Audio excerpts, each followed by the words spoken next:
Shalom, shalom, queridos hermanos, muy buenos días. Llegamos a la segunda lectura o aliyah de la Parashá Vayeshet. Y estaremos estudiando Génesis capítulo 37, versículos del 12 al 22. Y es importante destacar que estamos estudiando en esta porción la vida de uno de los hombres más importantes dentro del pueblo de Israel. Sabemos que la Escritura nos relata la vida de hombres muy importantes como Enoc, como Noé, como Abraham, como Isaac, como Jacob y ahora José. ¿Por qué ellos son mencionados de manera importante? Porque con Enoc se nos muestra el camino a la fe, con Noé la perseverancia en la fe, con Abraham la obediencia en la fe, Isaac el poder de la fe, Jacob la disciplina de la fe y José nos enseña el triunfo de una verdadera fe, ya que nunca se quejó y nunca hizo nada comprometedor, a pesar de que fue hijo amado y odiado a la vez, favorecido por el padre y abusado por sus hermanos. Más adelante vemos que es tentado, pero está confiado en el Eterno. Por último veremos cómo es humillado hasta lo sumo, pero exaltado por su obediencia. Y la Escritura nos relata, y como vimos en el estudio anterior, que Israel amaba a José más que a todos sus hijos. Él lo favorecía. Y a raíz de ese favoritismo público que daba Israel a su hijo José, esto causó el odio, el resentimiento en sus hermanos. Su padre entonces le hace una túnica especial y esto hace que sus hermanos lo odien más. ¿Por qué? Porque este Ketonet Paasim, o sea, era una túnica especial y los hermanos sabían. Era una túnica que iba desde el cuello hasta el tobillo y desde el brazo, el inicio del brazo hasta la muñeca. Era una túnica de realeza usada por sacerdotes y era la forma hebrea de afirmar que este sería el hijo que continuaría con el liderazgo en la familia. Entonces, estas acciones de Jacob, su preferencia obsesiva por José, fue lo que hizo que sus hermanos lo odiaran. Luego vimos cómo José cuenta sueños proféticos que el Eterno le dio y esto seguía desencadenando más odio y más ira en sus hermanos. Y vemos cómo entonces José era el hijo de confianza de su padre. Él inclusive reportaba las malas acciones de sus hermanos. Y Génesis 37, del 12 al 14, nos relata: después fueron a apacentar las ovejas de su padre en Siquem. Y dijo Israel a José: tus hermanos apacientan las ovejas en Siquem, ven y te enviaré a ellos. Y él respondió: heme aquí. E Israel le dijo: ve ahora, mira cómo están tus hermanos y cómo están las ovejas, y tráeme la respuesta. Y lo envió del valle de Hebrón y llegó a Siquem. Entonces vemos cómo cuando José llega donde supuestamente los hermanos estaban o debían estar, no los encontró. Entonces él siguió hacia el norte. Génesis 37, 15 al 17 nos dice: y él estando dando vueltas por el campo, un hombre lo encontró Y el hombre le preguntó diciendo: ¿qué buscas?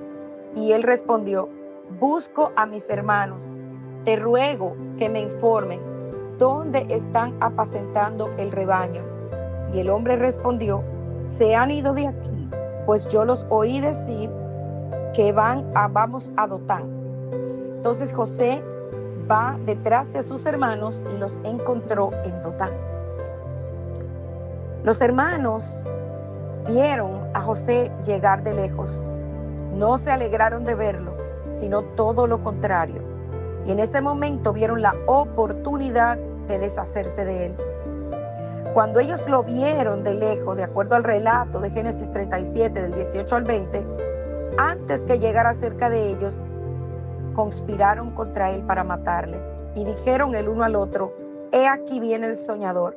Ahora pues venid y matémosle y echémosle en una cisterna y diremos: alguna mala bestia lo devoró, y veremos qué será de sus sueños. Los hermanos buscaban la forma de deshacerse de él. Lo odiaban, al estilo de Caín. Pero uno de ellos salió en su defensa, y este fue Rubén, el primogénito. Génesis 37, del 21 al 22, dice que cuando Rubén oyó esto, lo libró de sus manos y dijo: no lo matemos. Y les dijo Rubén: no derramaréis sangre, echadlo en esta cisterna que está en el desierto y no pongan mano en él, por librarlo así de sus manos, para hacerlo volver a su padre. Rubén estaba pensando en su padre y cómo le afectaría la muerte de su hijo favorito. Por eso decidió seguir el rumbo a los hermanos, pero luego tenía la intención de liberar a José.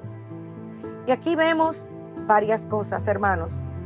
A dónde un odio sin control puede llevar a una persona. Y otra cosa, la falta de liderazgo. Rubén era el hermano mayor, el primogénito, aunque como sabemos, él perdería muchas de sus funciones y privilegios, pero aún así era respetado por sus hermanos. Y él no puso un alto en todo este complejo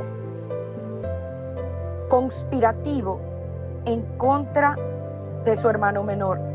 Él debió poner un alto y decir: hermanos, ¿qué estamos pensando? ¿Qué estamos haciendo? Es nuestro hermano.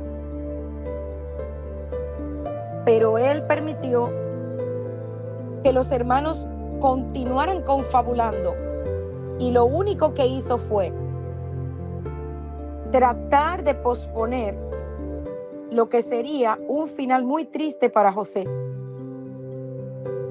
Y a pesar de las acciones de los hermanos de José y de que Rubén no puso un alto aquí, todo esto condujo a un final muy triste para José, pero que lo llevó a que su destino profético se cumpliera. ¿Por qué, hermanos? Porque en los sueños de José, Josué nunca vio todo lo que tenía que pasar, el proceso por el que tenía que pasar para llegar a ese final, a ese destino que el sueño le mostraba. José solamente veía que las gavillas se inclinaban ante su gavilla y que el sol, la luna y las estrellas se inclinaban a él. Pero José nunca vio que primero iba a ser maltratado por sus hermanos, vendido como esclavo, siendo esclavo, más adelante encarcelado, para entonces que se cumpliera ese sueño que el Eterno le estaba dando. Y eso, hermanos, nos enseña algo muy importante. Muchas veces se te dice: tu llamado es ser pastor, o tu llamado es ser maestro. Y queremos rápidamente correr por la emoción, a ejercer, pero se nos olvida que hay primero un proceso de preparación,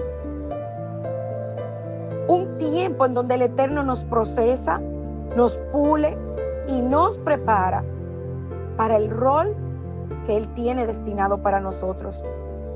No podemos adelantarnos a los tiempos ni a los procesos,